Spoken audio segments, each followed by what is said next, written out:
Welcome to this lecture. So in this lecture, I will show you the solution 1 to restore the activity state.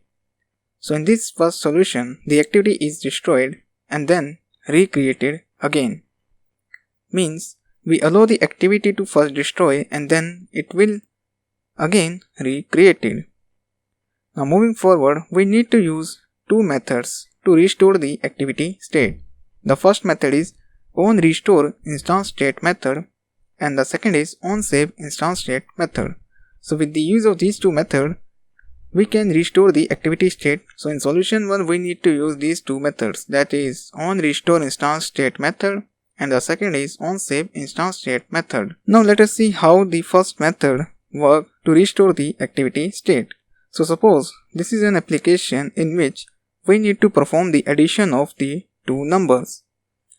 And the first method that executed is onCreate. And inside the onCreate method, we initialize the result variable to 0. Then the onStart method is executed. And soon after onStart method, the next method that executed is onResume method. And after onResume method, the activity becomes accessible to the user. When activity becomes accessible to user, then the addition operation is performed and the result will become 50. So as soon as the user tries to change the orientation of the activity, and then you can see that the result, which is 50, is lost, and then onPause is called along with onStop and onDestroy method. But the problem here, we can't restore the result 50, means we lost our result 50. So soon after onPause method is executed, there is one more method is called, and that method is known as onSaveInstanceState method.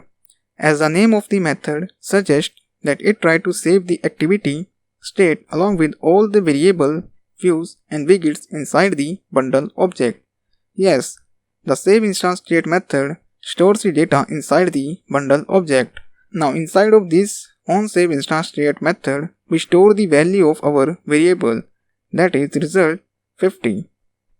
Then after onSaveInstanceState method, the next method that executed is onStop, then onDestroy executed, which completely destroys the activity. Now with the use of onSaveInstanceState method, we successfully able to save the state of the activity before it being destroyed. Now in landscape mode of the activity, because the orientation of the activity changed, we need to access the value that save inside of the bundle object of SaveInstanceState method.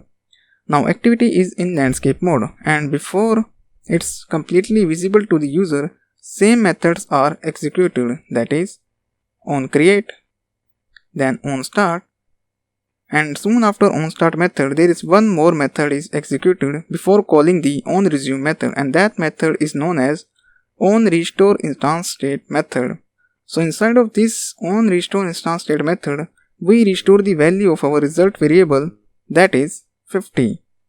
Then onResume method is executed after the onRestoreInstanceState method, which results the activity completely visible to the user, in which we successfully able to show the value of our result variable. So that's all about this lecture. Thanks for watching, and I will see you in the next lecture.